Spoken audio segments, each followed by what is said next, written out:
All right. So yeah, like responding to the point you just made about, hey, there's like these three kinds of civilizations we have. Mm-hmm. One is the Eastern type, which is basically entirely secular, and has real production problems. Mm-hmm. To say very least, because it has terminal demographics all over the place. Yeah, Mm-hmm. and then there's the Islamic system, which has it does not quite have the production problem. It really has the killing problem because it doesn't. Mm-hmm.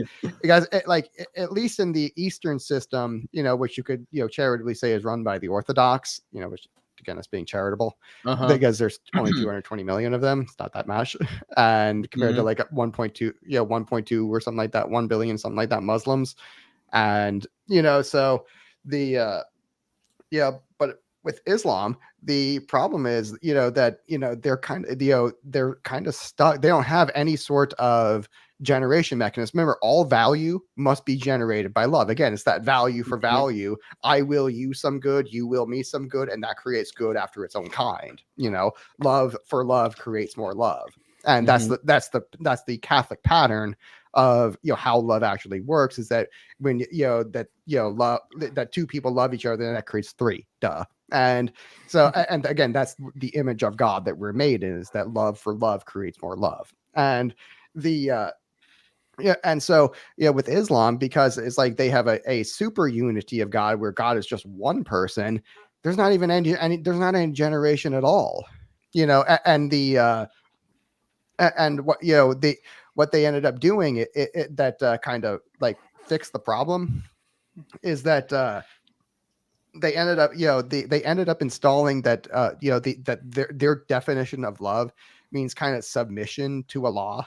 Mm-hmm. And so Yep. what you ended up with what was that an entire civilization where you have extremely good ability to be anti heresy, anti degeneracy, all of that stuff, because they don't care about what wanting you to be a good person or a productive person or anything like Mm-hmm. that. They just like, you will do exactly this. This is exactly your Mm-hmm. role. It's hardwired in. It's the same kind of system that you see in India with Hinduism and the caste system, where it's Mm-hmm. like, this is your role. It's like, there is no like movement around. There is no choice in it. This is how you're doing it. It's kind of a lot more like an ant colony sort of thing. Mm-hmm. And when you're doing and that's the non-Christian tradition, to where there is no choice in this matter at all. And by the way, so when the when the West became free secular, shocker, it became a whole lot less Mm-hmm. free, big on the whole free and choosing thing, because love by nature needs to be chosen. It cannot be coerced. And that it's the one thing that definitionally cannot be coerced. I mean, Mm-hmm. down to the logical level, that if you coerce love, it's not love, it's rape. Or Mm-hmm. that's the closest word in English to it. So that definitionally it cannot be coerced. It's even better than Bitcoin, in that matter, because with Bitcoin, is I can still take it from you by by stealing the mnemonic seed, and you can say that, okay, well, the private key is going to take you 1 trillion years with a supercomputer, that would cost you hundreds of millions of dollars, and it's just not worth it.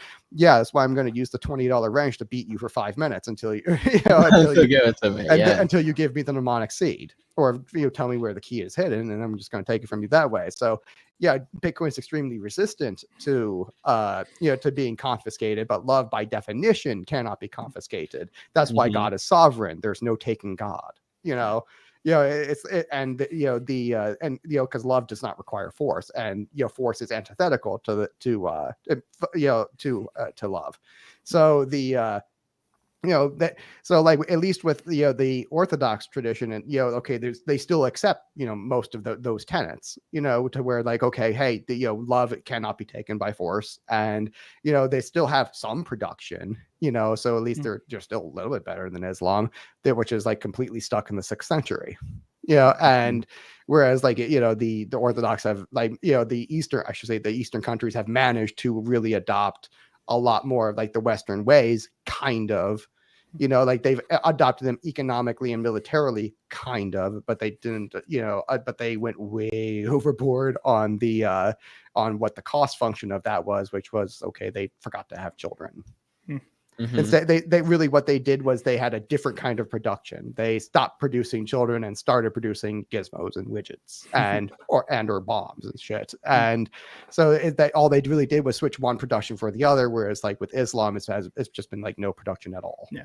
Well, I was going to make the final point about the Western civilization.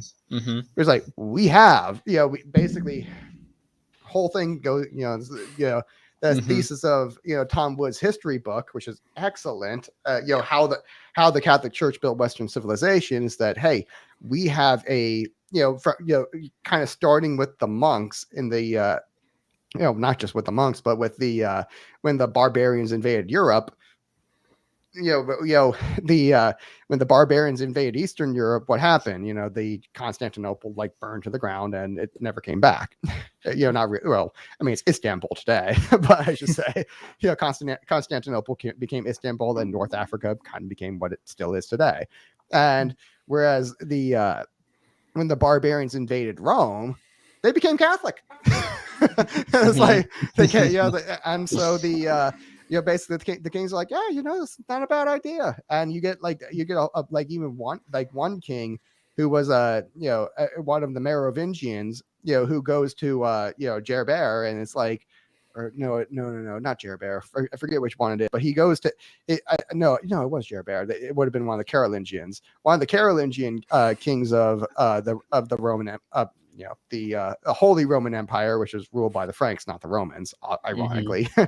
And one of those kings, I think his name was King Otto. I want to say Otto the First. So. He went to Gerber, who was who would later become Pope Sylvester, and he writes to him saying, I have a kingdom to rule and I have no idea how to do it. And this math book you sent me is really interesting. Can you come and teach me how to do all of this stuff? Because I really need your help. It's like he says, my education has been sorely neglected. Like, okay, you're a barbarian. It's like your whole education is about how to kill people. And and so when the barbarians invaded Rome, they thought that the most honorable thing you could the most honorable role in society you could be was like mass murderer, or warrior as they called it. And and by the time they left, they're like, we need some just war principles, and we really shouldn't be fighting each other. Perhaps we should focus on this whole production thing, and because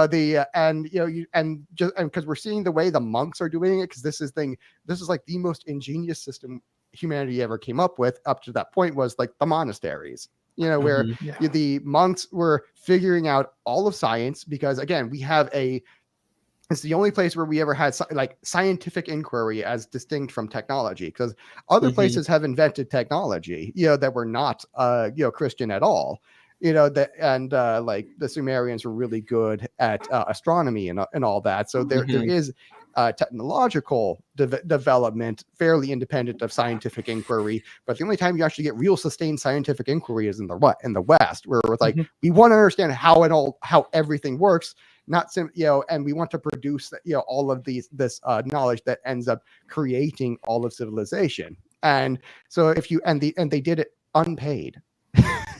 It's like that was the key, is that no one wanted to do it, and because they were like, it might get stolen, it might get, they had a problem with that the profit incentive was kind of self-defeating, that they would be putting in all this cost and other people would be reaping the benefits. Monasteries had no such problem. And so it solved the problem. Because we have, again, love, the characteristics of love in the Roman sense is that it has to produce love, more of its own kind, joy, peace, patience, goodness, kindness, faithfulness, gentleness, and self-control. By the way, patience and self-control are the essence of low time preference. So, if you have a love that doesn't do that, it's necessarily sin. And, but we have this idea that, okay, one of the things that love does is it is grounded in truth, because if love is not grounded in truth, then it's not love, it's a lie. Love rejoices in the truth, and it says that the Bible, in 1 Corinthians, it says love rejoices in the truth. Not just that, is that the truth is also revelatory; it reveals truth, and you see this, that when you really love someone, you really know them really, really well. When you really love something, means you really know it well. And it's not just so not only is love grounded in reality, it also affixes your perspective to be much more in line with reality, because that's what truth is in the Thomistic sense. Is that you are truth is when my mind is far more in cohesion, in order with the actual reality. And so we have this concept of love that again comes from that reciprocated agape love. It's not just one way, it's both ways, and it creates more of its own kind. So we have this as our God, our definition of God. But what ends up happening is you end up with the people who are naturally very productive of more truth, like the scientific method. That's why we don't simply use a priori stuff, because look at Aristotle. He had an entirely a priori consistent view of physics, and it was entirely wrong. And because he didn't use the a priori method to check. I'm sorry, he didn't use the empirical method to check. It's like you would think that would happen, and he didn't do it. And that's the problem with only using an a priori science, is that you can be and it's also the problem with the transcendental argument for God, is that you can be logically, we wanted to get into that a little bit. You can be logically consistent all you want and just be completely wrong, because that's not what reality looks like.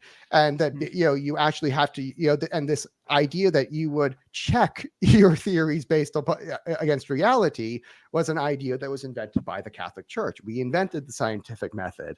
And if you want to go back to like the earliest inventors of every single scientific discipline, you'll notice, one, how many of them are like all like Catholic priests or Catholic monks, and secondly, you will also notice how many of them are what was that name?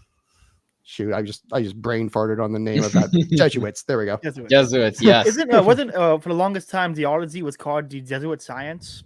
Yeah, pretty much. Yeah. Yes, actually. And also, sorry. And so basically, with the West, it's like, the Catholic Church created the West from the ground up.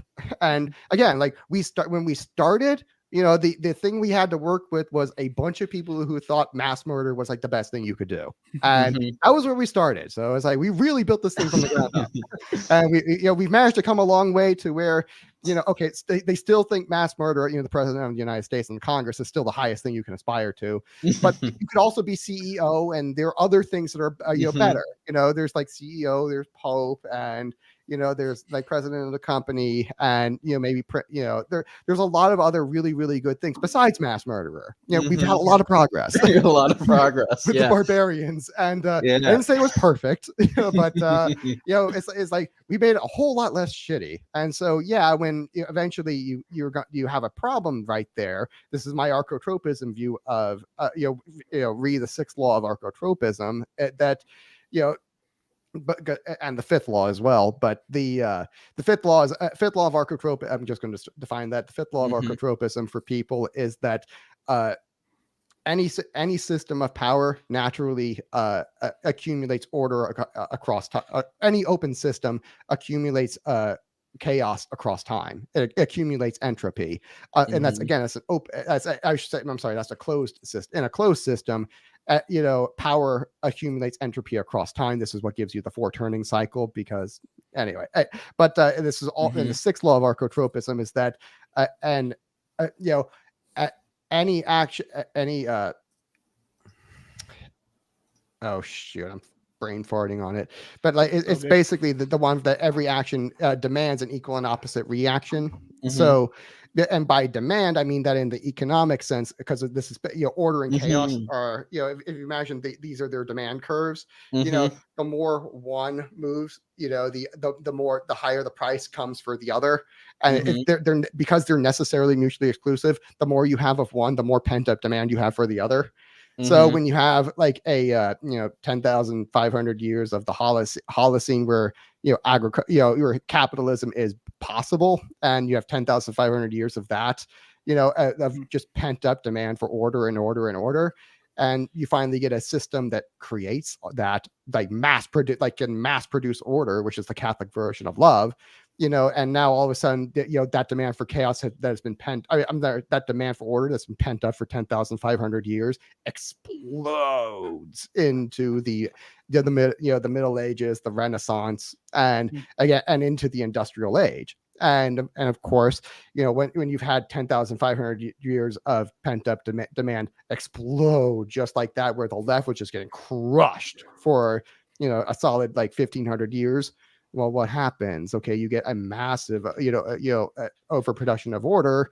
Well, not over. There's no maximum, but basically the left is just furious, and that's when you get Karl Marx. That's when you get the socialist revolutions. When you get the progressive era, and 2 world wars right off the bat.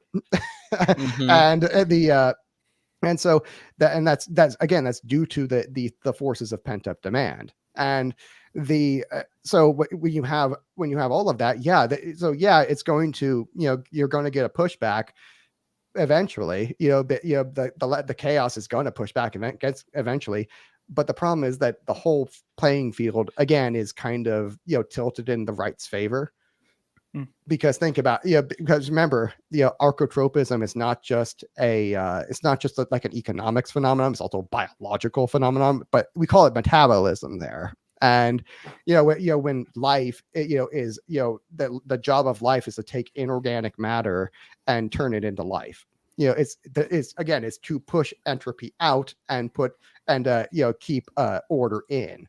And so again, it's like you're applying force, you're applying power to chaos to get order. So this whole game of life is already slanted in the right's favor, because we want order, and all life wants order. All life is, or it's an order creating engine. And so you're going to get like a kind of a retrenchment. That's what the Protestantism is. Unfortunately, we agree far more with the Protestants. Well, again, there's 3 kinds of Christianity. Is the Roman Catholics are the biggest, Protestants are a second, but we're at like 1.3, 1.2, 1.3 billion people nominally. Again, these are all nominal numbers, because you can't really know exactly who's who. And the Protestants are at like 700 million nominals, and then the Orthodox are about 220. So basically, it's a 2-party system, so to speak. And the other one's a third party, and so when they're coming, libertarianism of religions. Yeah, but are you calling it Orthodox libertarian? Is that the idea here? Yes, I'm drawing a parallel that this is the libertarian party of Christianity. And again, they're coming along criticizing the West for look at what you guys did with the Protestants, who were basically the ass mad Democrats who were trying to destroy all of order. Because it's like you can see the parallels here, and there's the Republicans who is like we're the Catholic the Catholic Church. Then we're having some internal power struggles between the forces of retardation and the the forces of order. And again, like if you look at our who do I blame? I blame Jesus. Kind of, because remember he's like, oh, you are Peter, upon this rock I will build my church, and the gates of hell will not prevail against it. Basically, and whatsoever I'm give to you the keys of the kingdom of heaven, and whatsoever you bind on earth shall be bound in heaven, and whatsoever you loose on earth shall be loosed in heaven. And he only gave Peter the keys, and he gave all of the apostles the ability to bind and loose, but he only gave Peter the keys. And and what does Peter go and proceed to do? Denies he ever met Christ 3 times in one night. So it's like first Pope had, he's like, never met the guy. Nope. And so of course, when Jesus comes back, and he's like, oh, I'm back from the dead. You can't keep me down. And so that whole death thing wasn't for me. And anyway, so afterwards, he goes back to Peter, who had denied ever knowing him at all, and 3 times in one night. And so what's he do as a kind of a soft rebuttal? He asks him 3 times, do you love me? Because obviously it's like, if you love me, then you know me. And because again, not only is love founded in truth, it is also conveying of truth. So it's like, it's kind of like just, logical that you have to know someone in order to love them. Duh. And so so yeah, like that's kind of the bar for our first pope of, hey, you must be at least this stupid to ascend this high, because otherwise it wouldn't give glory to God. Otherwise our continued existence would not give glory to God. We are the oldest corporation in human history and by far the most successful. And that is not, and the Catholic Church for the most part has not been led by brains. It's like we've had some real brainiacs in charge of the papacy. Like we've had more than a few of them, but they've been a whole lot closer to Francis most of the time than Leo the Great. Not only that, I think Peter Kreeft tells a story of a Protestant comic writer in I think the 16th century who he wrote a series of short stories criticizing Catholicism. One of them was, this was during the Borgia papacy, the most corrupt thing you can imagine. Yeah. And a merchant is about to convert from, I think a Jewish merchant, about to convert from Judaism to Catholicism. And he's an Italian merchant in Venice or something. And his local priest finds out he's going to go to Rome to do a business deal with the Borgias. And he says, oh, no, he's going to see the corruption and he's going to stop his conversion. And he begs the guy to get baptized before he goes. And the guy says, business before pleasure. And he just goes. He returns sometime later and he says, well, priest, you can baptize me now. And he says, wait, you went to the Borgias? You saw all the corruption? So why do you still want to be a Catholic? He says, well, look, I know how hard it is to run a corporation and make a profit, and no corporation that corrupt can last for 1,500 years. It has to be a miracle. Absolutely. It's like, it must be the blessing of St. Peter. We're not disintelligent. And it's like, we've seen nations rise and fall like there's no tomorrow. And we've seen private companies rise and fall like there's no tomorrow. Catholic Church keeps going on, and it's not because of intelligence. And it's because we have this correct, our corporate structure is perfectly, really perfectly well mimics love. Not perfectly, but really, really stinking well. And we're the only one to do it. So we basically end up with a monopoly that way because we're the only religion that's necessarily productive, so. And so so like you have, the Protestants and the Orthodox who always criticize, the Catholic Church, for how Western civilization has gone. It's like, we built the thing from the ground up. Anything at all that's good about it is because is us. And by the way, the only reason it failed was because we had really bad states and governments that were not following that same kind of corporate structure that works. That's really good at eschewing that's really good at eschewing entropy and creating order, producing order. The reason being is that that shareholder management customer structure, that's basically what you've created when you've created a corporation, is a way of decentralizing the love production process. Because you have the shareholders who have value, they want to exchange that for value through a medium of the management of the corporation with the customers, and vice versa. Customers want to, and so and you have a system where everyone has self-ownership. Everyone has production. Production of value. Everyone has voluntary exchange of value. And this, creates and this mimics love, and that's through deferral of gratification, through peace and peace and self-control and self-sacrifice, because you're sacrificing your time and effort and labor for the betterment of the other two parties. Again, because it's not two parties, it's three. And there's, again, it's the customers, the management, and the shareholders that are the three parts of the corporation. They're the holy trinity of the corporation. And so the the coordination is done through the price system. And so this is a system for perfectly, not perfectly, but really, really well mimicking love. And so when you get like the obvious heresy that's going to come about because what's going to end up happening is, because you have organizations in society that are not the state, that are very well able to create new value, which the state is not, and your monarchy, which it's a medieval monarchy, not a corporate monarchy. What's going to happen is that medieval monarchy has about 4 scalability problems. And that are absolutely critical. It cannot scale upward. That's one problem with monarchy, is that it cannot scale upward, and it needs to be able to. because otherwise what happens is you get power centers that are created outside of society. And now we're back to the Sumer problem where the banksters overthrow the state. and this is what happened, where we had, we were doing great. Rome, the Roman Catholicism was amazing and was creating the Western, all of Western civilization, everything that was good. And and we had states that couldn't keep up, and that's chaos. And so what happens with chaos? Well, you need it demands power to be used against it in order to supply order. The left took advantage and basically gave us the frauding, which has given us the republics. Because republics, they didn't know about corporations back then. They'd only just been invented, like when the first corporations, not even the correct ones, but like just at all, were in like the 16th century. And the first publicly traded corporation, which is the actual correct version, wasn't invented until 1602. It was March of 1602. It was the Dutch East India Company. And unironically, uncoincidentally created by a Catholic king.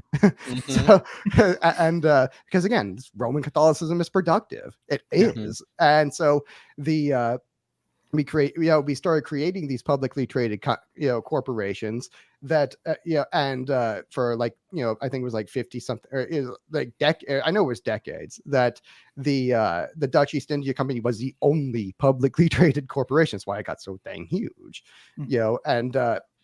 so now, but what's going to end up happening is that now you have mass production of wealth, you have production of power centers outside of society, you have states that cannot keep up with all of the production, and so what ends up happening was you get like the Rothschilds and stuff like that who overthrow the states and fund, they fund the Napoleons, they fund all of the bad guys, and who end up creating republics. Why? Again, because republics have the opposite kind of scalability problem where they can scale up way too fast, like way faster than the rate of production. So you're going from from one problem to the opposite problem. But this time around, after the first, we had something new that came along was the idea of a limited republic. Where we're going to mix 2/3 monarchy with 1/3 republicanism. And so because of this, you ended up with a somewhat low time preference. Again, and I'm talking about the U.S. Constitution here. This is the only reason that that the republic has the brand of republicanism that came about in Europe was the terrible kind that Rome had, where you had like 26 civil wars in the first like 230 years, whereas we got away with one. And so it was the blood-soaked monster kind, whereas we got the like slightly less blood-soaked monster kind. Where like, our government has, problems, real problems, with mass murder, and but not nearly to the, like, we didn't start 2 world wars. I'll put it that way. That it's like this was the other kind of republicanism, which is really blood soaked and really bloodthirsty. And so like this is what gets created, but now this new thing has come along, and so the corporations are not like killed in the cradle. Basically, now you have a system where the corporations can still grow and thrive in America, and then they can metastasize and spread out to the rest of the planet. So now what you have is a kind of a disconnect between, what's the religion of the we have basically a system where, okay, the corporations got so big that they killed the states and turned them into republics that could scale a lot quicker with them. But now the republics have become kind of the hindrance to them, where now the corporations are able to scale far faster than particularly through technology. The corporations are able to scale up faster than the Republican state is. And so now the state's just a drag on it, and it needs a state after its own likeness. And so the corporations now are, like I said before, they are seeking to overthrow the Republican system, because now the Republican system is a drag on them, and they want a more corporate governance that can scale up with them, not ahead of them, not behind them, with them. And this is, and going to be much more symbiotic with them for that reason. So yeah, this is, so yeah, we did get the natural, chaos that archotropism economic theory predicted would happen, this liberalism that is going to help shield the well, not shield. It's kind of how do I put this? It's a transition state. It's the necessary transition state between where we were and where we're going. And unfortunately, there doesn't seem to be a better way of doing it because, again, Charlemagne screwed the pooch. He should have, transformed his kingdom, of the Holy Roman Emperor into a corporation instead of breaking it apart. I blame Charlemagne for that one. And so now we have, because of this theory, we like, it's going to shit right now. It's going to get better.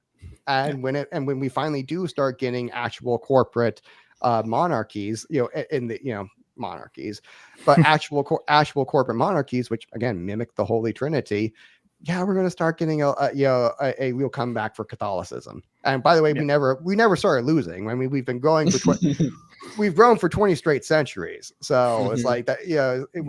We did. We've grown for 20 straight centuries. So it's never like we were like losing. And and we've always had these internal power struggles. And so, shocker. and I'd expect to have quite the same things, going forward with the corporate states, which we're going to get.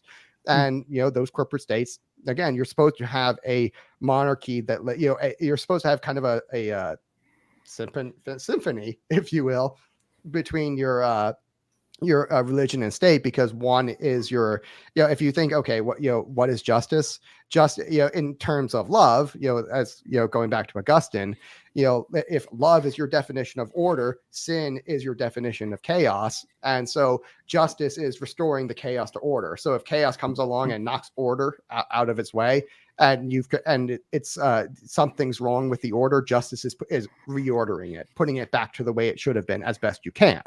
So so from there, we're going to, your church is basically your definition of love, and your state is basically your definition of justice. The state is the justice organization, and you can think of this as think like back to 1 Samuel chapter 8, where what are the children of Israel when they're coming to Samuel to say, hey, the whole liberalism anarchy thing just isn't working.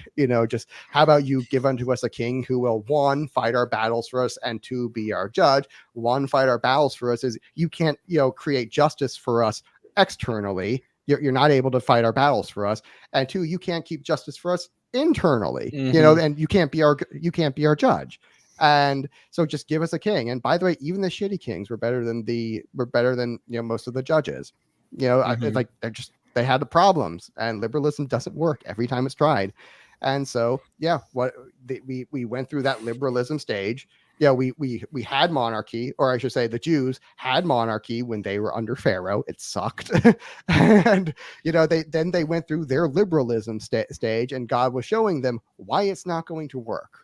And that's he says, Paul says in the New Testament that the whole point of the old covenant was to show you why this whole law alone thing, this whole justice alone thing doesn't work. You need actual love to go along with it.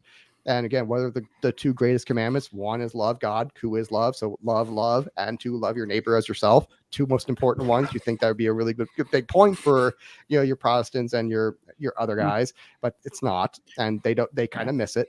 And so what ends up happening is that, okay, we know how liberalism works out. It works out with monarchy because they need because the people want a justice system. Liberalism does not provide that. And so when you go through a liberalism phase, what do you end up with? Monarchy, because that's what again, going back to how is it regimes steal legitimacy from prior regimes?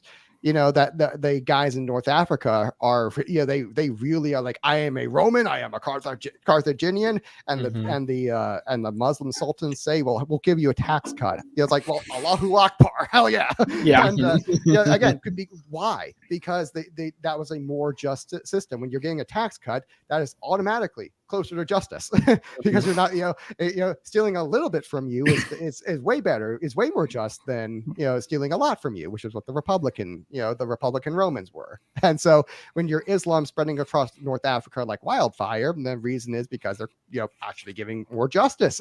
They're providing more order than the Republicans were. And so now we're having the shitstorm of of like Protestantism, which again was a kind of almost a necessary transition step between the really crappy states that we used to have, republics, the really crappy, the far more crappy states of republics that we have, and the much better, much greater, much grander, much more godly corporate states that we're eventually going to have. And so and again, the way they do that is by just providing more justice. And unfortunately, and which is good news, because our World Economic Forum guys are going exactly the wrong direction with that, with the ESG scores and the woke social justice. They completely screwed up the justice side. It's like, you had one job, buddy, one job. It's like you could have had world domination and you screwed it up because you went with the lefty bastard definition of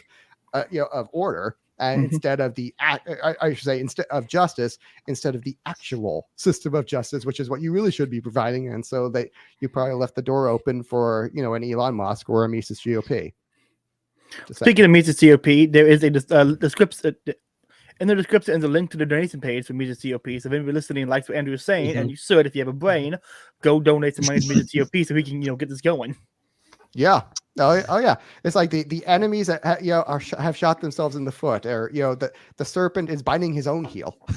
Forget biting the heel of the seed of the woman. He's biting his own heel now, and all we have to do is step on him. And we have an organization, Mises GOP, that if you donate to it monthly, we're going to win. We're taking, Hoppa's, we're taking not just the anti-tax, which I kind of explained earlier, but we're also taking Hoppa's what must be done strategy.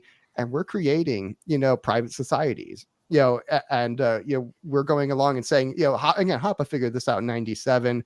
Libertarians have been kind of sitting on their rear ends for the last 25 years since Hoppa figured out exactly what to do. And so we're just going to do it now. And since nobody else is doing it, we're basically the monopoly. So if you want order in your society, if you want justice in your society, if you want to have a lot more of a right-wing Catholic version of society, donate to Mises GOP at misesgop.org. What was the link again, Caleb? It's in the description. Let me look at that real quick to make sure I get the right one. I want to make sure I plug this correctly here. It's at the very bottom, of course. www.misesgop.org/donate. I think there was one more thing to it. There was one more term to it, but that is correct. But yeah, misesgop.org/donate. And oh no, I had made you a special link for your show, not for Austro-Thomism, but yeah, but just /donate at misesgop.org/donate. If you want to help, engineer the society and take advantage of the serpent biting his own heel instead of our heel, it's like, donate here, we'll make it happen. And I just have an interesting, before we move on, sorry, Caleb, just have an interesting observation. Corporations being essentially a Catholic invention, or born out of a Catholic tradition, in that, it's actually a Catholic invention. Yeah. Again, the exactly. of Holland. Yeah. Yeah. So it's also, I think, metaphysically way before the actual invention, true for Catholics, because we take part through the Eucharist in the corporation. If you go back to the Latin root corporare, to unite into one body of Christ through the Eucharist. So it very much figures in our very metaphysics of how we comprehend the world. You see that in our magisterial structure too. That it's designed to mimic the characteristics of Catholic love without the profit motive. Because if you put that in, there is going to be a problem. It works really great for like the justice and the order providing, for the theory providing. Not so much. You can't have a for-profit religion. Doesn't work well because it's not about providing you with order. It's about it's not about providing you with what you want. It's about kind of demanding from you what you're supposed to do.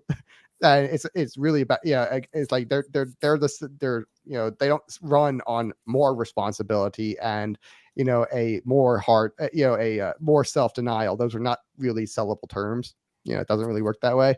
But we still managed through maybe sheer luck, or maybe it was the blessing of St. Peter, to reverse engineer all of the characteristics of a corporation, namely like the separation of ownership and the heritability and all of that stuff, we reverse engineer, and the voluntary nature of it too, which is really important.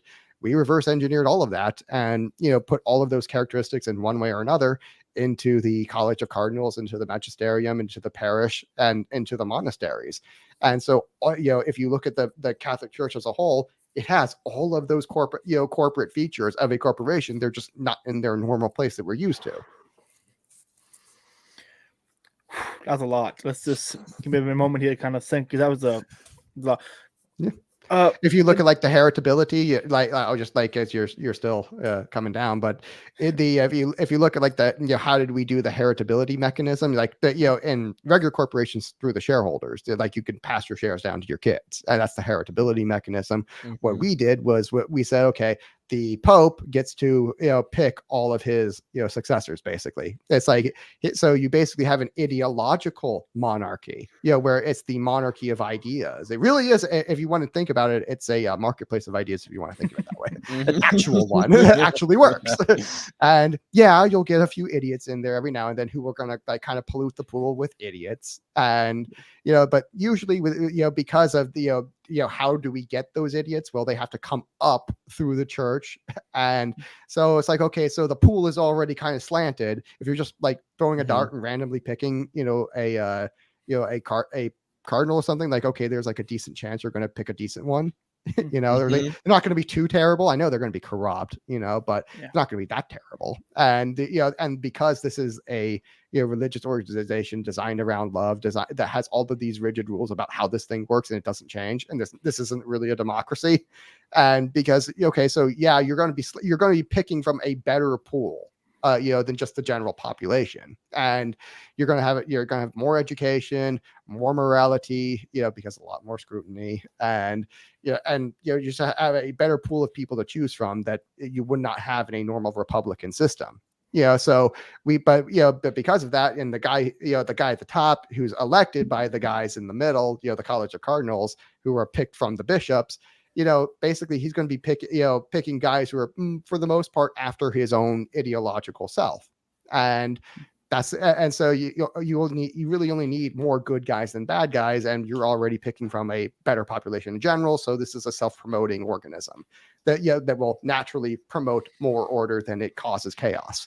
And it will cause chaos every now and then, but the key here is that it produces more order than chaos, and that leaves you with a net profit of order. And so so that is how we've managed to stick around for 2,000 years, is this ideological monarchy. That's just one way that we reverse engineered those characteristics. And if you want to tell me that they did this out of brilliance, I'm going to tell you you're an idiot and you're historically illiterate. And I'm going to say this is probably that we did it almost by fluke, and this is what gave us this is what gave us all of the success.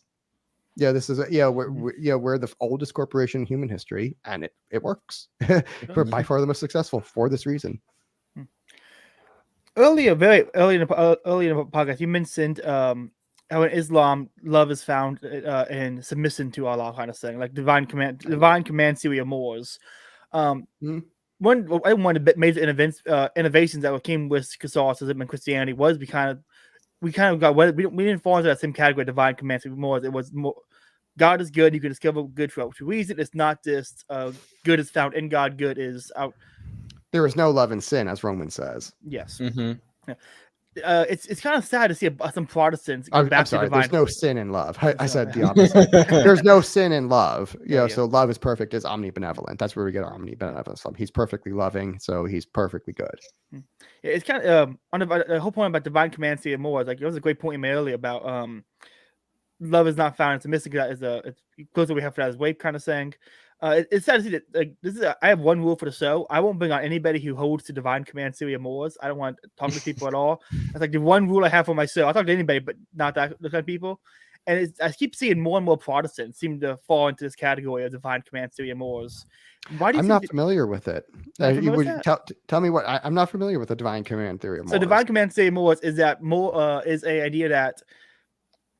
So right now in Islam, it's good because Allah said it, not because it's good outside of Allah. It's just because Allah said it's good, therefore it is good. So Allah could say rape, murder, and pillage, but because He said it, therefore it is good. Yeah, the unproductive nature of it, because their version of God is one that is not bound by reason, and it's not. And this is actually something you see in Eastern mysticism as well, is that they believe that that's why it's a mystery. We don't know, and it seems like a contradiction in terms, but really it's just a mystery. And you see J. Dyer make this argument every time the Thomists argue him into a corner, is that it's a mystery, and it's not a contradiction, it's a mystery, which is anyway. But that's something that's characteristic, again, due to that geographic proximity, but there's the real cross-pollination of ideas right there, that Islam does not believe in a rational Allah. They believe that reason and logic are just whims of Allah, and he could make 2 + 2 = 5 if you really wanted to. And that's not what the Catholic version. We believe God is kind of internally bound. It's still not external binding, but it's an internal binding because he wants to be the greatest version of himself. This is why we end up with a logical God who does not change, and he tells us, "I don't change." Yeah, because I'm the greatest. I'm never going to be less than myself. It's like you said, if God is love, and love is synonymous with order, God is, if he's perfectly love, he's going to be perfectly orderly. It's going to be if he's ordered to himself, he's going to be consistent within himself. Exactly. Yeah, it's part of his very constitution of being. And another problem with the divine command theory, it seems to admit the possibility of the two truths doctrine, which Aquinas so readily fought against, which is essentially reason can say one thing, you shouldn't kill babies, but God could say kill babies, and that would be perfectly valid. Whereas Aquinas said, no. If there's one creator God, if there's one creator loving God, the God of Moses, Jacob, and Esau, then it can't be that way. Reason has to conform to God. It's part of the very constitution of reality. You can't have it both ways. This isn't a mystery. This is just wrong. It's incorrect. It's not a paradox which needs resolution. Yeah, exactly. And so, if you have if your God is irrational by nature, and he can just change the laws of nature at whim, why would you bother studying them? This is the argument that Tom Woods made in or not his argument. He was actually quoting somebody else, but why you never had scientific inquiry emerge in Islamic society is that if God can be irrational, why would you bother studying the laws of nature? They can just change whenever he wants them to. And same thing with with the Orthodox. If God is unknowable, why would you bother studying it? Now you have an unknowable reality, that's that's going to follow him. And so you would never want to have scientific inquiry or anything or mass production in any of those societies, because they have a different definition of love, which is their different definition of God. And I think you sort of end up falling into this kind of Gnosticism a little bit, because if the created world doesn't reflect anything about God, it's not worth studying, and it's effectively worthless. It's separated from the creator. It's deism before its time, really. It's like you believe in a creator, he doesn't intervene, and he's not really all that causal, and he just set it up one time and had no particular rhyme or reason to it. And that's basically the essence of agnosticism or deism. And it's that which are again are broken kinds of love. They're broken loves. They're not correct loves, and that means they're sin. It's only one kind of love, and it's the only one that's logical and works, and it's the Catholic definition. Yeah.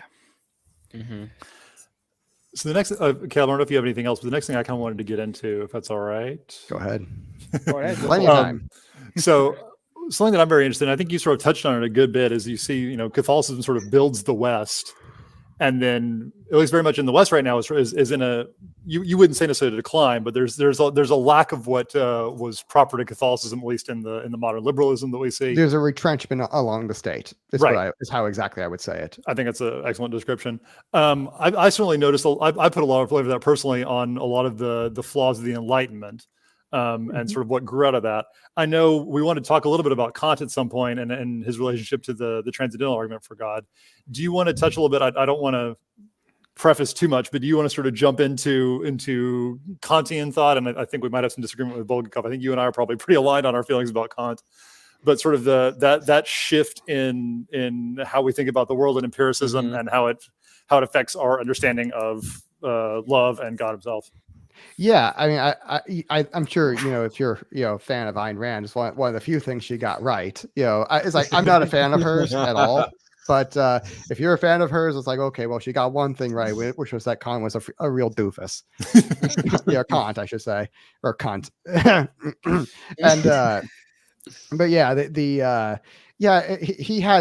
he's basically Luther on steroids. If you understand, like, Luther, he was had serious scruples, and he believed that humanity was just beyond saving. For the non-Catholics, the people who knew, can you define scrupulous? Because I only found out about it this week, so maybe you can define. Yeah, scrupulous means that you're like always having just utterly intense feelings of guilt. You feel like everything you do is wrong and you can do nothing right. And for him, he's like, how can I be this? Luther in his mind is almost like it really is a mental illness, to where he's like, I can he has just such low self-esteem, low sense of self-worth. And he's just like, how can I be so shitty and God still love me and want to save me? How can I know that I'm saved when I'm just this awful, horrible human being who's just like a passive monk who's not hurting anybody? It's like, have you seen the other guys? Have you seen the Monties? It's like, and you're an Augustinian monk too. Like, come on. And it's like, you're not that bad. You're fine. Like, he really, this whole Protestant Reformation could just be solved with an adequate therapy session. Really, it's like, and we would have had much different 500 years, the last 500 years. Anyway, so he was like, I can't know it. He like, how can I know? How can I just what he ended up with was, kind of his faith alone ideology, where he's like, I can be saved by faith. It's like, merely by me believing, I can know that I am saved. And, there's some real obvious logical and scriptural inconsistencies there. At one point, I get so mad with Lucio and stuff when he says like 5 solas, it's 5 things alone. It's like, what is on alone? It's 5. Like, I don't know what, but I read 5 solas. I'm like, there's the 5 things that are not alone. It's like they all work together. Obviously. It's alone. It's so unreasonable. Then you realize he said reason's the whore of the devil. You're like, oh, that kind of makes sense now. Like, it's that was a famous quote of his, that reason is the whore of the devil. That basically you're because you can't know anything. I mean, he was basically he was a big follower of a guy named William of Ockham, who was like the founder of nominalism. And granted, that was he wasn't the founder of naturalism, which kind of preceded him. And naturalism preceded nominalism, but it was kind of always there. It's been there since like the beginning of time, basically, and we didn't invent that. And it resurfaced its ugly head at exactly the wrong time. But anyway, nominalism basically said, came in and said that there's no absolute truth, and that's a little bit of an oversimplification. And of course, the obvious retort is, or rebuttal, I should say, is, are you absolutely sure? And so but it was this idea that Luther had been kind of a fan of, and he incorporated this because he had such uncertainty, such chaos, because he can't know anything, and he's looking for a way that he can just know that he's saved. And it's where he comes to faith, and he just gets the wrong answer, and you get an entire ideology kind of based on that. If you look at like Descartes as well, what was the one thing you could know? I think, therefore I am. So like, it's like, Luther realizes the only way he could know he was saved, the only things he can know to be true are the things inside himself. And that's why he makes the self basically his God, where if you simply believe you are saved, then you are saved. And he's obviously wrong. And then Kant as a pietist, which is like not like it's not quite as radical as Luther was. Lutheranism is a more moderate version of Luther himself. And particularly today, but I'm saying at the outset, Lutheranism was, today they're like nominating trannies and stuff to be, they're like they're basically the Methodists, but back when they started, they were pretty good, and they were a more moderate version of Luther. Pietism was a slightly stricter version of Lutheranism. Kant was a pietist. And so he basically, he took Luther's ideas, he took Luther's religion and formed it into his whole ideology. Right. And again, one of the, his Kantian philosophy, his epistemology, his metaphysics, all of that is all based on this idea of nominalism. He made nominalism philosophically coherent, and and in doing so, he basically was basically as Luther on steroids. So and you have this problem of you can't know anything because we have to experience. All truth has to be filtered through the self, and therefore the self has to be the ultimate arbiter of truth, and which works if you're a scripture alone kind of guy. It's like, and you don't believe in authority, so you must have to be your own authority. And and you can't, your senses are not able to be trustworthy. Therefore, you have to use logic a priori to prove everything, because your logic is obviously perfect, and so much better. It's like your senses are shit, but logic is just great, man. It's like if you have a problem with one, how you don't have a problem with the other, and it's no good way. And so anyway, but what you end up with is this idea is a more philosophically consistent or version of Lutheranism is what Kant invents. And so what does that do to civilization? Destroys it, because now you've made the self the object of love rather than the beloved. You're supposed to have three parties in a love relationship. One is the lover, the second is the beloved, and the third is the bond of love itself between them. And so now you've said the purpose of the beloved is for the lover, and the purpose of the lover is for the lover. And so that kind of breaks love. It works somewhat, because if both parties have that idea, you still do get some production, not nearly as much, and you get a whole lot of extra problems that come with it. But it's not a 100% unproductive or anti-productive system. So that's why the Protestantism ends up as the second party that's batshit crazy, and it's like they're the only other ones producing anything at all, and so they get to be the 700 million, the second party in Christianity, if you will. And and again, if you have a concept of love that where half of it is completely unproductive, like Christ's love for or I should say the Son's love for the Father doesn't produce anything, and only the Father's love is like super productive, which makes zero sense. It's completely irrational. This is not consistent at all with scripture. This is not consistent with logic. This is not consistent with empirical experience, et cetera. And it's like you get to be the third party where that hasn't produced anything. But you can still criticize the people who did produce it. Hey. It's like, but that's how I see that. It's like, if you're going to be criticizing the Catholic Church for how the West has gone, you should, be cognizant of the fact you haven't produced anything yourself. So, and the places where you're prevalent are having real serious demographic issues, where they basically switched one production for the other. They switched, what little trivial economic production they had for basically no kids. And that's a terminal demography there. And so again, fast forwarding to Kant, his concept of love isn't entirely broken. It still has some productive qualities to it. It's just it's producing a whole lot of extra chaos with it, which is anti-productive. And because now you're having an emphasis on the self instead of an emphasis on the other. Like love is, again, supposed to be selfless, is self-sacrificing, self-sacrificial, self-controlling. The idea being that so I can do good to the other, I can produce excess, which is then given to my beloved, and but it can still work under his system. It's just a whole lot less likely, and because of the incorrect emphasis on the capital S self. And so, yeah, my opinion of Kant is that this guy's a total moron. And, because, he believes he can only know things that are inside himself logically, because his senses suck, but his logic is so perfect, and that basically throws empiricism out the window, the empirical method, which is fundamental to science, out the window.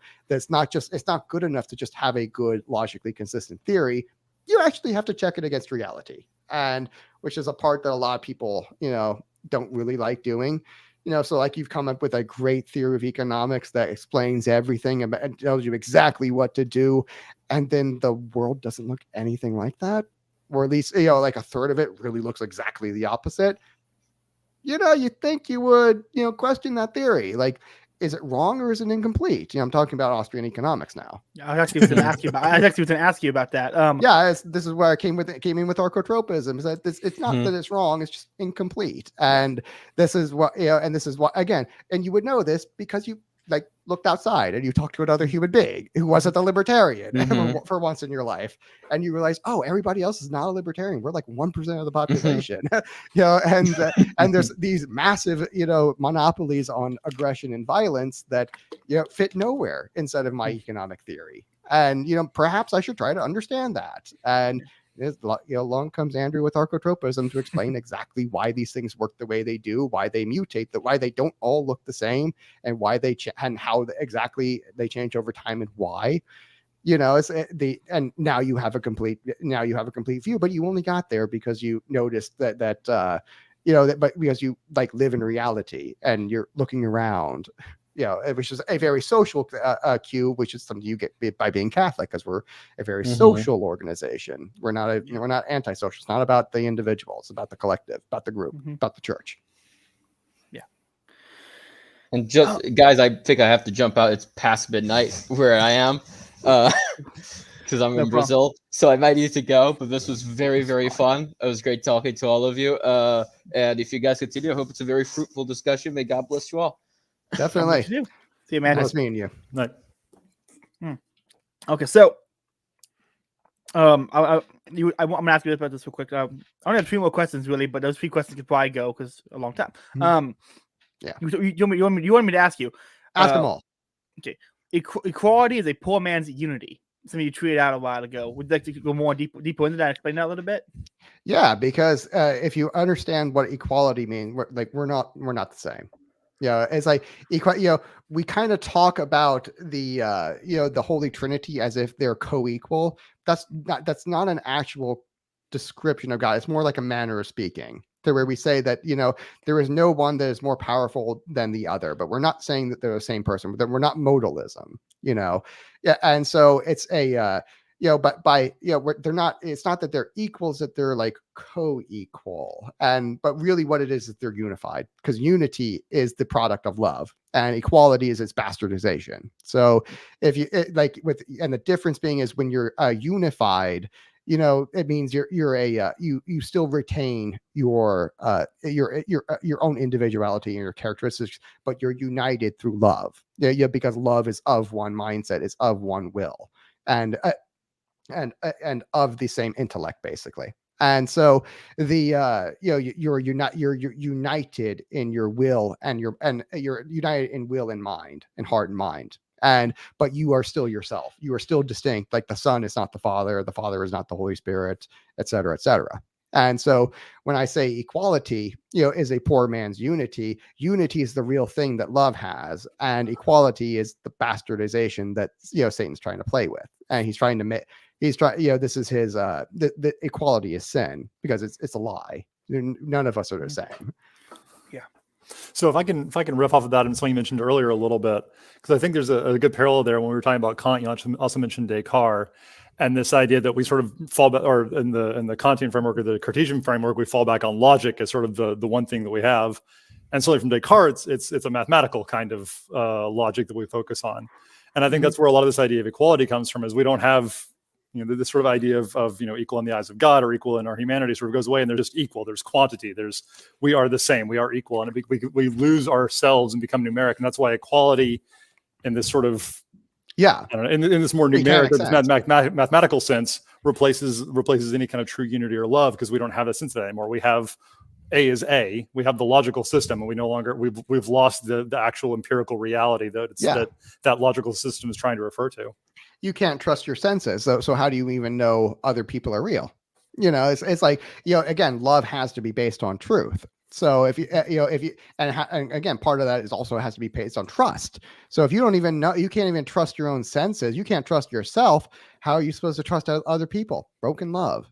And and this, again, you don't even know that they exist because it's just an utterly stupid idea. And it's like, and if you can't trust your senses, why can you trust your reason? It's like, it just this irrational skepticism just breaks everything, and it irreparably breaks it. So this like with this equality, like it doesn't work. It doesn't work. It's the wrong idea. It's modalism. I mean, it's the idea. I mean, equality is the idea of modalism, basically. And if you wonder why does love require three persons when God, again, it's not enough to just presuppose the existence of God. You must presuppose that He is love as well. And love has particular characteristic. Again, requires three persons. Why? Because it's selfless, but directed towards another self, which again, and it's reciprocated, so it produces the other. So it produces three necessarily. It must be three persons to be love. Because again, you must have a lover, a beloved, and the love itself, and I should say the bond of love itself. And so if you don't have all three, it's not love. It's definitionally wrong. So and again, that love has to be based on truth. So obviously Kant is wrong. I love how during this conversation we've gone from explaining why fideism, faith alone, and understand things, has its problems, why radical skepticism also has its problems, and really kind of says like, no, the only real way to go forward is faith and reason. Like, you have to have both. I get upset. I talk to Protestants say, no, you guys I get upset like the Protestants. You guys apply too much reason to things. And Orthodox say, no, you guys apply too much reason to things like the Protestants. And I'm like, stop comparing us to them. Like, stop. I get Orthodox people open. Some Orthodox start to rope. They say Aquinas and Lucifer to blame for everything. I'm like, those guys aren't even compatible at all. Like, how do you say those two go side to side? That's just retarded. It's like, they say, who was it? A guy on Twitter. It was Adam. It was Adam. He said Aquinas led to Lucifer led to Descartes. I'm like, I think you forget, like, that doesn't make any sense to me. No, William of Ockham led to Luther. It's like what's worse is that you're saying if you're going to be putting it all on the Catholic Church, which is supposedly schismatic, you would be really incumbent on you to say, why is it that this why is it that this schismatic organization built everything that's good about Western society and the other guys didn't? It's like, your guy, I really think that needs an explanation, and they don't have one. And it's like, all right, you never built anything. Shut up. I think that's why you see this big sort of revisionism around the Enlightenment and this idea that everything before that was the Dark Ages. Is that you sort of have to blame the Catholics for everything that came before, and somehow this magical Dark Ages are a myth. They didn't happen. As very clear. If you've read anything about history of the Middle Ages, it's so clear that it was not the only reason that we call it a Dark Ages. Like, the only example of this is that you had a lack of literacy. You had literacy was what fell, and the reason was obviously that we had an ice age at that exact time. And it got much, much more difficult to grow food. So obviously people can't be reading books when they have to be growing food, to survive winter. And we can see this in the paleo climate data, where it shows like a 1 or 2 degree drop in temperature, which, if you don't know anything about agriculture, that's really, really, really bad, like really bad, spectacularly bad. Like, you can grow way less food with, a 1 or 2 degree drop. And not to mention it was actually darker because you had, at some points, because you had volcanic eruptions that put out aerosols that physically made the sky darker back then. So, it wasn't we don't control the climate. So man-made climate change. I don't know if they're presuming that. I assume they're not. But, if I were not to be charitable at them, I'd say they were presuming climate change, man-made climate change, but we don't control that. Man does not have that kind of power. And go ahead. Like the Dark Ages were a myth, and there was production all the way through, from the, in the West through the Catholic monasteries, starting with the monastery and the rule of Benedict, which was like 6th century, I think. Mhm. And basically from there on out, we had massive, like mass production of everything good about Western civilization that naturally interest and value, they compound over time. And so, it's that we had unpaid, producers producing like basically bottomless amounts of compounding interest, for over 1,000 years. And what did that give us? It gave us, everything good about our civilization. We didn't take it from anybody; we made it. And and so it's like this is our definition of love that creates everything good. So it didn't create like there's no perfect organization. Like again, the Catholic Church has had problems. Just because your organization is designed to mimic love doesn't mean it's actually going to do it all of the time. It just means that you're going to be better than not, and all you need is better than not most of the time, and you win, and you end up with that excess. So you can't, and you carry that forward over 1,000 years, and you get everything good about Western civilization just in time for the Protestants to start fucking it up. Yeah. Whew. Okay. Next question. Austrian seems to have put this. Austrian econ, it seems to be a lot of people think Austrian economics is born out of a Kantian epistemology. I noticed some debate when people say it's born out of Kantian. Some say it used to reason as a priori, like a neo-Aristotelian kind of thing. If it is born out of Kant, why is it true? Like, why is the parts of Austrian economics that work and is good effective? Why is it? How is it work as basis is off of Kantian nonsense? Well, the idea behind Kantianism is that truth is effectively always subjective, because it's subject to your own personal experiences, and you experience truth, through yourself. And so, but the reason why that, that's obvious. The actual truth is effectively unknowable because you can't experience all of reality. And even if you do experience some of reality, because what reality you do experience, because your senses are not quite, always, they're not perfectly reliable. Some of your experience is going to be wrong, and your reason might also not be perfect. So your interpretation of it might be imperfect. And so so basically for Kant, all truth is effectively unknowable, or at least it has, it has very trouble, you have trouble reliably knowing truth, a lot of it, and at every level. So, but and for that, so basically what you get from there is that truth is subjective. Now, the reason that what's different about economics and is that it's based on the idea of subjective marginal value, which actually, as turns out, goes back to a bunch of like Spanish monks. That doesn't go back to Kant. It goes back to a bunch of the Spanish school of economics, where there was, basically a bunch of Catholic monks in a monastery in Spain.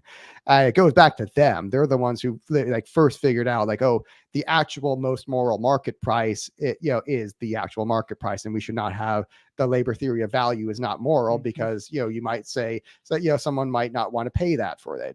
Basically they had been, a whole bunch of economists prior to them had been saying that it's the labor theory of value, where you have the cost of production plus like 10%, is what is all you're allowed to charge. That's the most moral price. And whereas the other guy said, well, what if someone's willing to pay more for it? It's like, are you saying it's wrong for someone to, if a businessman has two customers who wants to buy his widget, one of them wants to pay him more, and the other one only wants to pay him a 10% profit margin, you're telling me it's wrong for him to, sell it to the guy who wants to pay him more? And they're right there. They're saying, value is subjective, actually.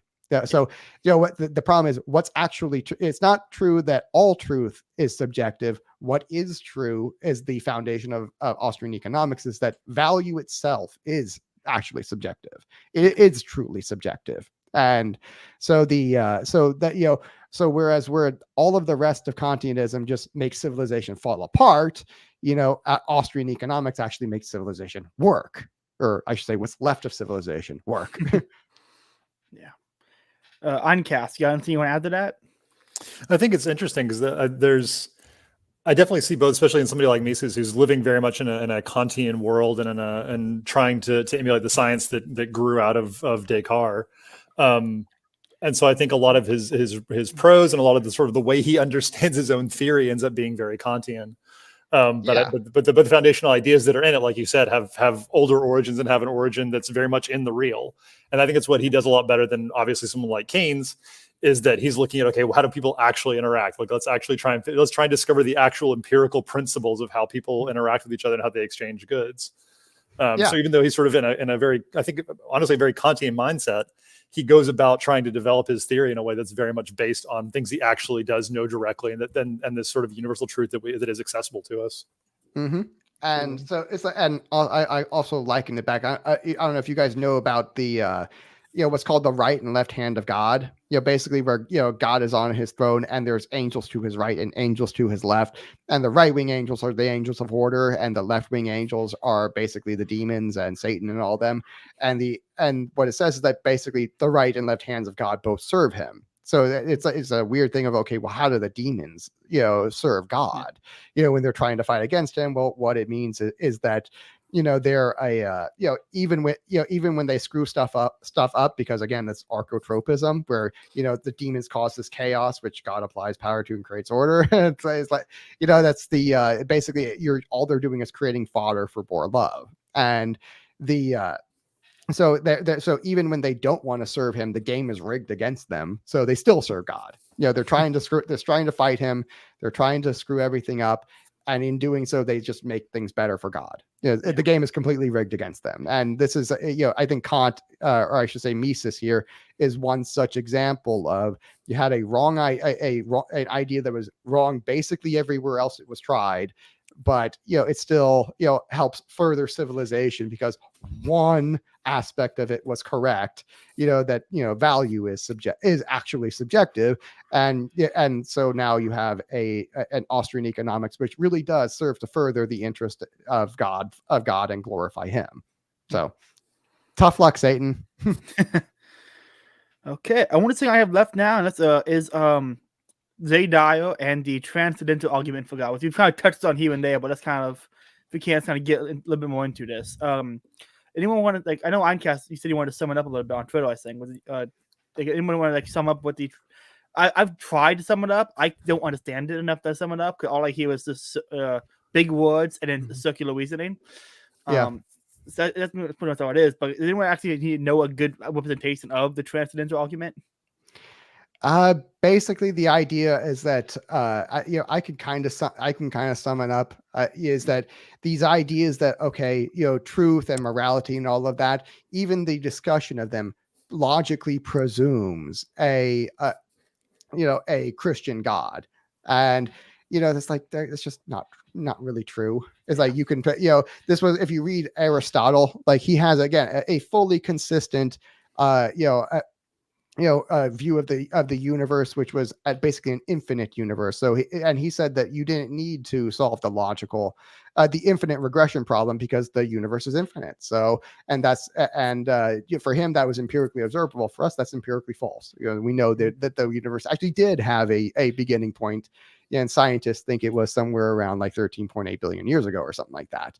I don't know what the exact number is, but it's like we know it definitely had a beginning. So the idea that the universe is infinite doesn't work, and that was the solution to the infinite regress problem was, well, the universe is infinite, and yeah, it's created, but the universe is infinite, so we don't need we don't actually need a first cause. And it's only when you get to the Middle Ages with Thomas Aquinas, when he's reading Aristotle and pointing out all the flaws. He's not like reading Aristotle and saying, oh, what a great guy that he is. It's more along the lines of reading Aristotle and saying, there's a problem here, there's a problem there, and and where Thomas Aquinas is reading him, he's like, well, no, it's the universe is not infinite, it definitely had a beginning. And because he's read Genesis, and he knows that this is we had a beginning. There was a time, the time had a beginning. And so where this idea that you can just logic your way back to God, or that because God because God is the first cause, well, assumes that that there's a first cause. So even then you're kind of like empiricism actually has to be prior to your logic, to your God. In effect, before you're presupposing God, you have to presuppose empiricism. And you're assuming that basically you're saying that creation exists, therefore there must be a creator.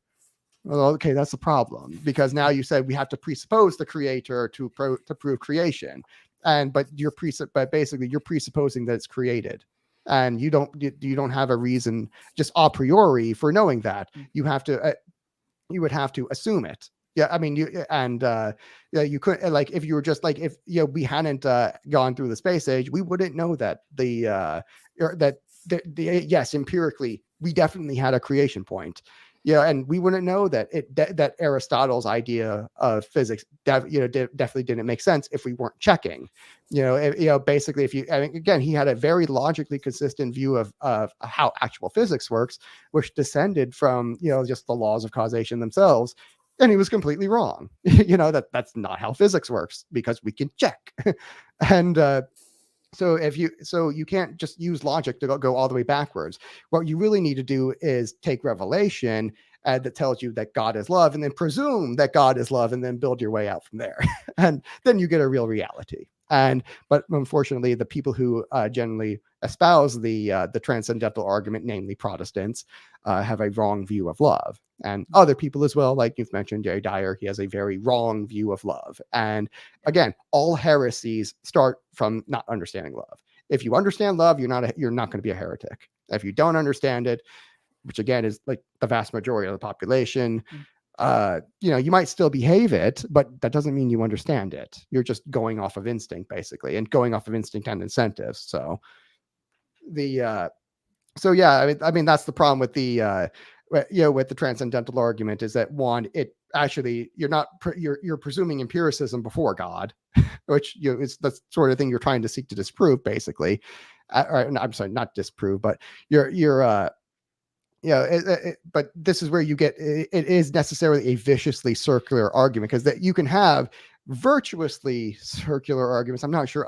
Supposedly, it's like I don't know too much. This is where he said, Jay will argue that there's a difference between circular reasoning that's vicious and non-vicious, because the non-vicious could be virtuous, and and I'm like, no. It's like I'm not totally convinced about it, but even if I allow it, his is still like his version of the transcendental argument is still the viciously circular type. Because again, it has to it proves the wrong God, which is not the correct one. And two, it does not explain the universe very well. It does not explain logic very well. You have a broken causality, in your ontology of God. So that, and if God is love, then and then he'll argue that stuff about the essence energies distinction, which is just completely against everything that the early council said. Like the first, basically the ideas that of that was okay, that when God says that I am a personal God, tripersonal, or I am love, he's not speaking about his essence, he's speaking about his energies, which are separate, real separation from from that. And he's talking energies, plural, which is a really big problem, because basically I think it started at Nicaea, and basically your third, fourth, fifth, and sixth ecumenical councils all affirmed that there was one divine energy, not multiple, certainly not infinite, as the Paleothonists like to say, is one. They say Christ had one divine nature. He had a human nature as well, but that's irrelevant to the argument we're making about divinity.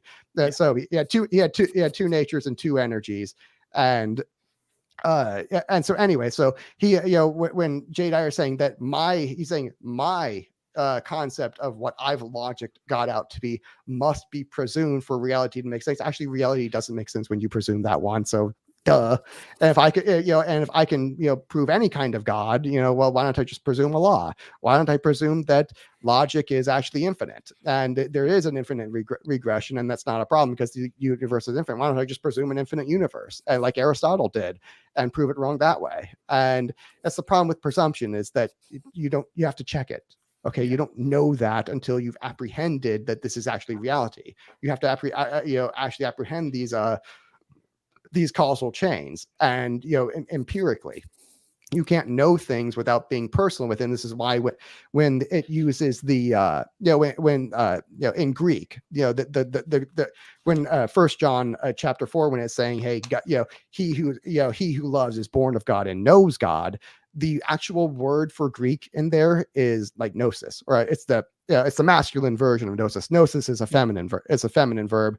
The masculine verb, masculine equivalent, is the one that's used. That means to know the supernatural. So you actually know it. You can actually apprehend the causation of the supernatural, how it works through love. And so it's so it straight up says that because God is love, and the actual verb for is right there is a statement about his essence, a statement about his being. It's not about his energy. At least that's not what it says. Certainly not in Greek. And the Mount Athos guys really ought to know that, but they're kind of in denial over politics. Whew. Okay, we covered a lot of the transcendental argument fails for multiple reasons. It's just dumb. Not a good, it is viciously circular, and it's also wrong. My take on anyone who does a lot of the presuppositional guys, they seem to state what they're trying to prove is this out from the outset, and then when you want to argue against it, they browbeat you over the head of being too stupid to get what they're saying. That seems to be the go-to method of arguing, which is, whatever, I guess. Shoe-ons. Yes, it seems to be his favorite word. But this is a dumb argument, and this is also not the one that built human civilization. This is the one that definitely did not build human civilization, because we said that, oh, God is knowable. He's not like, there are mysterious elements to it, not perfectly. Certainly can't comprehend everything. There's a difference between knowing and comprehension. Comprehension means you've got the full thing 100%, whereas knowing might be like 90%, 95%, and and like I would definitely recognize it. That's that sort of thing. Whereas they say you have to anyway, but because we believe God can be known, we believe that he is orderly and rational and all these other things that flow, and therefore it behooves us to try to study his creation, which is going to reflect its creator and the creator's elements. And so, that's the whole reason why, because we believe that God can be known through love. It's the whole reason why that, it's not just his, energies, or, it's him, himself, his essence. The essence of God can be known through God, and also in the Holy Eucharist, because, if you believe in transubstantiation, that this is the resurrected body of Christ that is being transubstantiated, or metausiasis, as the Easterners would say. Basically it's the same exact word, same exact meaning, but and also the same exact thing, that hey, its substance literally becomes the body and blood of the resurrected body of Christ. Well, if it's the resurrected body of Christ, doesn't that have to include his person? It's like that. It's like, how is it a resurrected body of Christ if the person of Christ is not in it? And by the way, that person of Christ has two natures. That is, one is divine and the other is human. So if I'm literally consuming the divine substance, isn't that knowing? That doesn't count. Really? It's like, of course not. And so, and that's just a logical disconnect they have, is where I say it leads to, if you have an incorrect concept of what God is and how he works, all heresies come from there. And basically this is why I say all heresies stem from a misunderstanding of what love is. So if I'm hearing, anyone listening, if you want to understand God, understand better, you need to understand divine simplicity, and you understand what God is love, what love is in a Catholic sense. No, what you really need to do is presuppose that God is love. Because you actually will get the correct answer then. But you would have to know that through revelation. You can never reason your way to knowing that, like, God is love, or knowing all these things about love. That comes to us through revelation. So it's like we were never going to figure it out by ourselves. He just had to straight up tell us the answer, and he told us a really, really long time ago, but we weren't listening really all that well. I blame the Jews. Well, that's it. We're more than 8 minutes in. That's going to get us taken down. Well, I am exhausted. I'm Kat. Have anything you want to add before we wrap this up? No, I think this is. I've really appreciate you coming on, Andrew. It's been a lot of fun talking to you, and yeah, we'll have to do it again sometime. There was one question in the comments about sedevacantism. I didn't write that one down. Yeah. What's your take on that stuff? Because I can't even pronounce it, but I know a little bit about it. I know a little bit. It's a bit of a tongue twister, or it's a mouthful, and I've been going back and forth on it. Just trying to understand the arguments for and against for the past probably 4 or 5 weeks, and the thing I'm coming to is that okay, you have what you end up with is okay if you say, well, okay, which of these popes are qualify under like the terms that the sedevacantists think. A sedevacantism means that they think the seat of Peter, the Pope, is not the Pope. He's an anti-pope, and therefore the seat of Peter is vacant. And so that's what that word sedevacantism means, that the seat of Peter, the papacy is basically vacant spiritually, because if the Pope teaches heresy, then he's no longer the Pope. He's automatically excommunicated ipso facto right there on the spot. And you don't have to wait for a council or any bishops or anybody to accuse him of being heresy. He's just automatically a heretic. And so that's there. And they have some, decent arguments, stemming from, past popes and other saints who have kind of said about that much. And it seems to be there's a little more context to it, though I'm still trying to apprehend the causality there. But the problem you really run into is that, okay, well, if you say, okay, well, who qualifies under these definitions and these terms? Well, what you get is that, basically since, Pope John the 23rd in like the 1950s, there has not been a legitimate Pope. And so because of that, all of the bishops that they've nominated in the meantime are necessarily illegitimate. And so you're coming up on basically the end of a human lifetime, 50. I mean, you're talking almost a good 70 years. So basically all of the bishops are dead. All of the good bishops who've been nominated, who are alive now, are not legitimate. And we have completely broken apostolic succession. And we have people who are, just de facto automatic heretics, are all the ones teaching and leading the church. And I would say, that seems to be a contradiction of, Matthew 16:18, which we mentioned earlier, that you are Peter, upon this rock I will build my church, and the gates of hell will not prevail against it.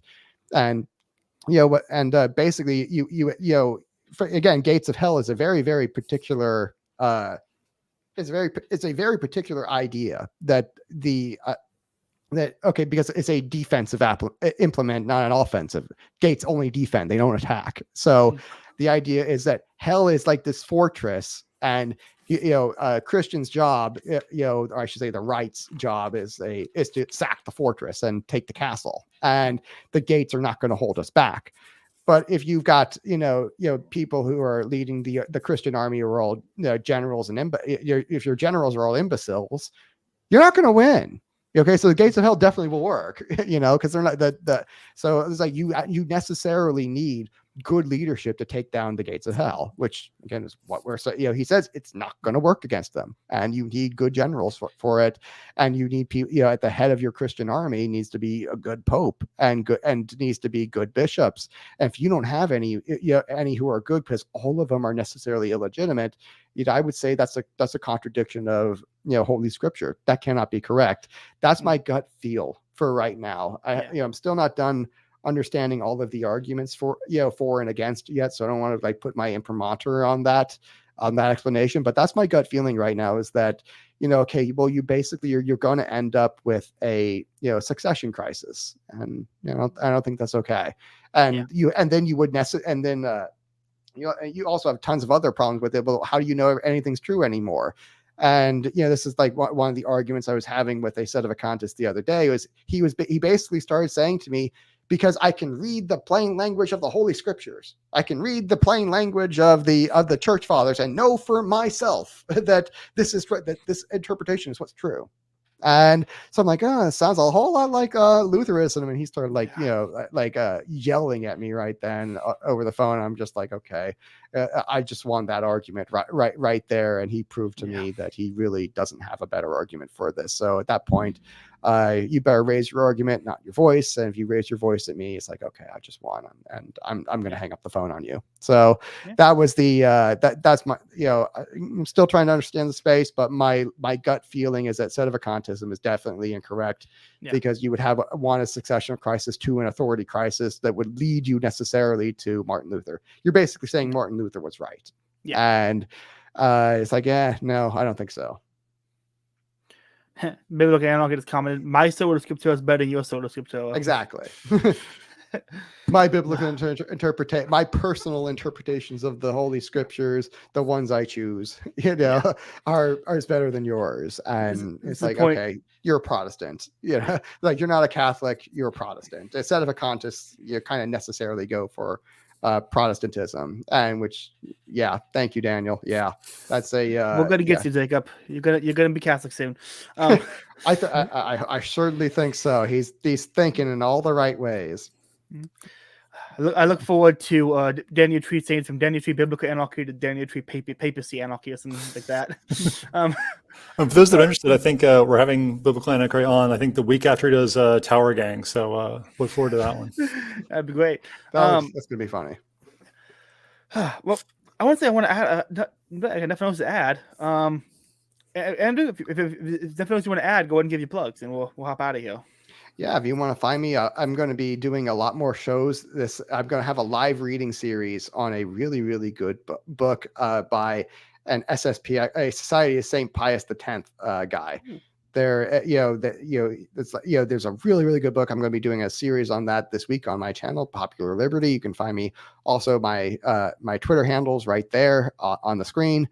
And you can always join join the conversation in my supporting listeners group at subscribestar.com/popular-liberty.